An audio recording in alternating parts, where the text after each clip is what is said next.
As someone who has spent years teaching leaders how to be better bosses, I have met some remarkably talented leaders. And I have seen and heard horror stories of bad boss behaviors that would make your toenails curl.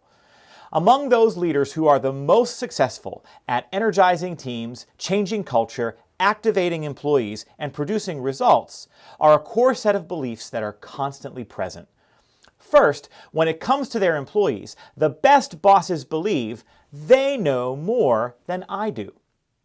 The most effective leaders recognize that each of their people has insight, knowledge, and experience that they'll never have because each of those employees sits in a different chair than they do. The best bosses become obsessed with mining their personnel for their unique perspective so that the boss can be better informed and make better decisions. These bosses assign tremendous value to the ideas, opinions, and experiences of each employee in their charge. Second, the best bosses believe in giving away credit but owning failure. When something good happens, the best leaders say out loud, "That's not about me as the boss, it's about my team, their effort, and what they accomplished together." When something doesn't go as planned, the best leaders accept responsibility for the failure. They say, "That's on me, I'm accountable." They say that even if they weren't directly involved. This mix of avoiding credit and absorbing blame is seen and heard often by team members because it's a commitment that that boss lives out every day. The best bosses also believe my style doesn't always work. Leadership begins with self-awareness. The best bosses know that their personality, their communication style, and more aren't always going to reach every member of the team. So they work to be adaptable.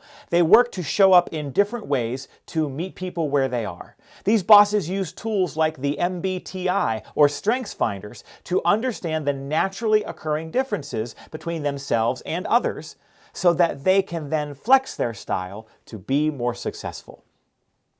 The fourth belief held by the best bosses is that I have to earn trust and respect. Great bosses know that their title on the company org chart alone is not going to galvanize those they lead to care and try. When bosses micromanage, break promises, steal credit, stop listening, dismiss challenges, stifle creativity, ignore bad behavior, or play favorites, trust and respect disappears. And then employees do the minimum and act only in their own self-interest. But when bosses prove over and over again that they are competent at their work and committed to their people, trust and respect starts to form. It produces higher levels of commitment, effort, communication, and resilience.